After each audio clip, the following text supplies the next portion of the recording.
जी नमस्कार दोस्तों, मैं एडवोकेट विजय कुमार राय आपका अपने यूट्यूब चैनल के माध्यम से हार्दिक स्वागत और अभिनंदन करता हूं। मैं रोजाना की भांति आपके समक्ष law legal justice legal awareness के तहत नए कानून विषयों पर परिचर्चा करने के लिए तत्पर और तैयार रहता हूं। आज का जो विषय हमारा आपके समक्ष है बड़ा इंपॉर्टेंट, बड़ा ही महत्वपूर्ण विषय है, जिसमें यह कहा गया कि 498A की धारा हो गई समाप्त। 498A के तहत मामला हुआ खारिज माननीय सुप्रीम कोर्ट की व्यवस्था के अनुसार। तो क्या ऐसे ग्राउंड थे, क्या ऐसी व्यवस्था थी कि जिस व्यवस्था में माननीय सुप्रीम कोर्ट द्वारा मुकदमे को ही खारिज कर दिया गया? और यह कहाँ का मामला है, कैसे माननीय सुप्रीम कोर्ट ने इस मुकदमे को खारिज कर दिया, इसी पर परिचर्चा मेरी आज आपके समक्ष है। तो आइए शुरू करते हैं। जैसा कि हम लोग जानते हैं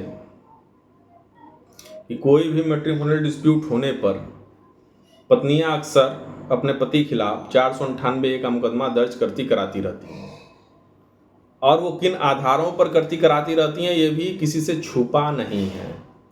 कहीं कहीं तो कोई अपराध नहीं बनता है, पत्नियां फर्जी व्यवस्था में कहानी रच के मुकदमा दाखिल करा देती हैं।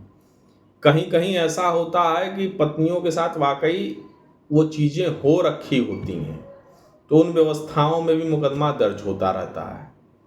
लेकिन 100 में 70% केसेस में ऐसे व्यवस्था है कि पति ने मारा एक झापड़, बताएंगी कि कपार फोड़ दिया है ना, हाथ तोड़ दिया। कहने का मतलब यही है कि 70% केसें फाल्स व्यवस्था में जा रही 498 की पुराने सेक्शन के अनुसार, और वर्तमान भी यही कंडीशन है।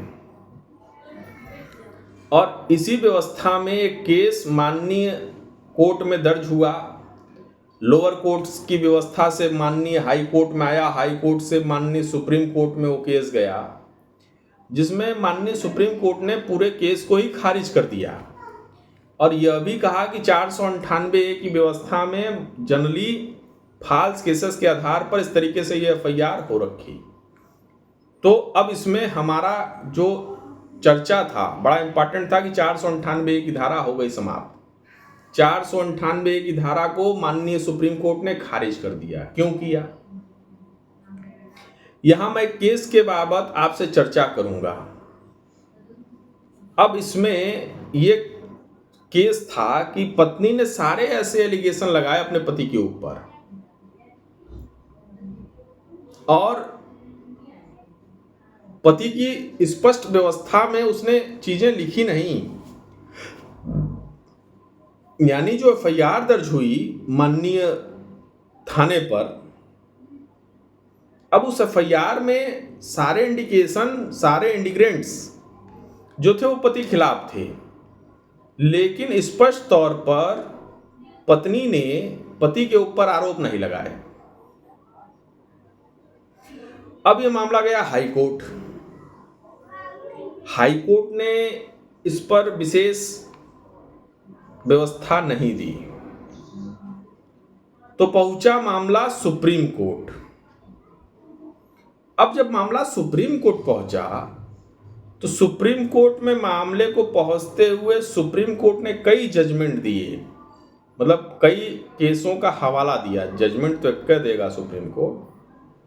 अब उसमें जो केसों का हवाला दिया, उन केसों के बारे में मैं आपको स्पष्ट नाम बता दे रहा हूं।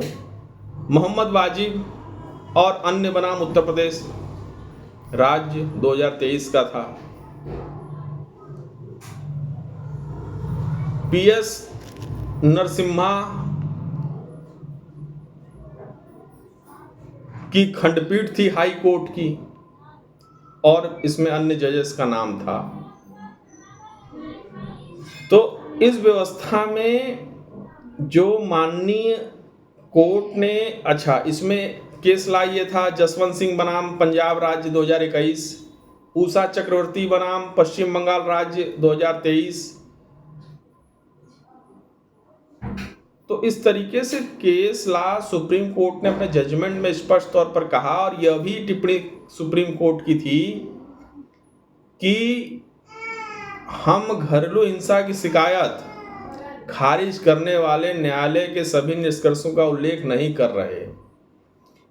और यह ध्यान रखना पर्याप्त है कि समान आरोपों की विस्तार से जांच की गई, सख्त जांच की गई और झूठे और अस्पष्ट होने के कारण खारिज कर दिया गया।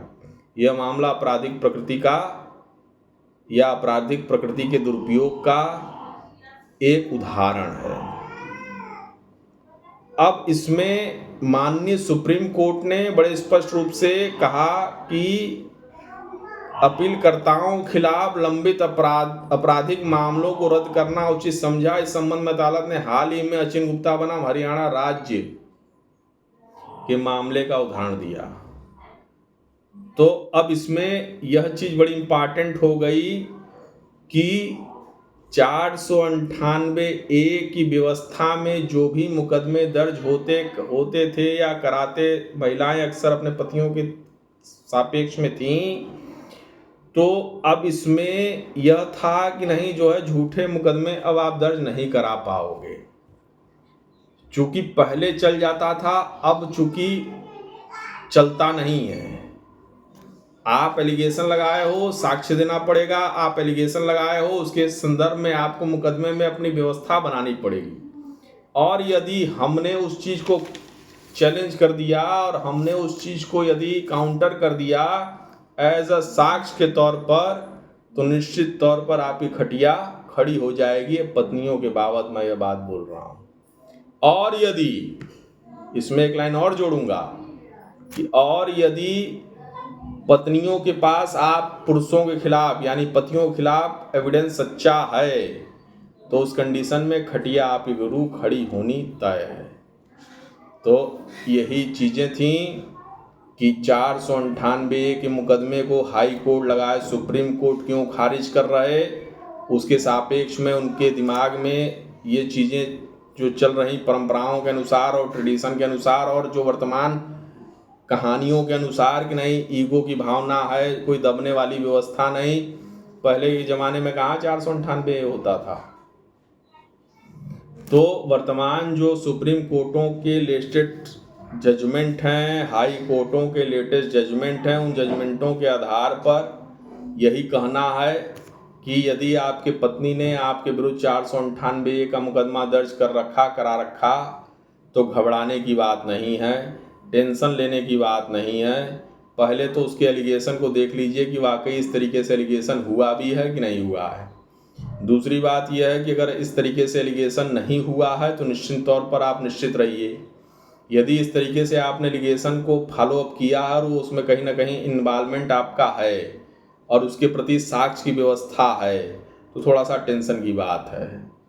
अन्यथा 100 में 90% केसेस इस समय हाई कोर्ट सुप्रीम कोर्ट खारिज कर रहे हैं 498 की, क्योंकि एलिगेशन के सापेक्ष में आप कोई जवाबदेही तय नहीं कर पा रहे हैं। तो यदि आप पुरुष हैं, आपकी पत्नी ने, यदि आप पति हैं और पुरुष हैं और आपकी पत्नी ने इस तरीके से चीज़ें कर दी आपके ऊपर, तो आपको घबराने की ज़रूरत नहीं है, आपको टेंशन लेने की ज़रूरत नहीं है। आपकी व्यवस्था एक है कि उसको चैलेंज करिए हाई कोर्ट में। हाई कोर्ट में चैलेंज करेंगे, वहाँ से यस नो होगा, सीधा भाग जाइए सुप्रीम कोर्ट, वहाँ चैलेंज करिए एलिगेशन के आधार पर कि कोई साक्ष्य नहीं, कोई इस तरीके की व्यवस्था नहीं, इसको खारिज कर दिया जाए।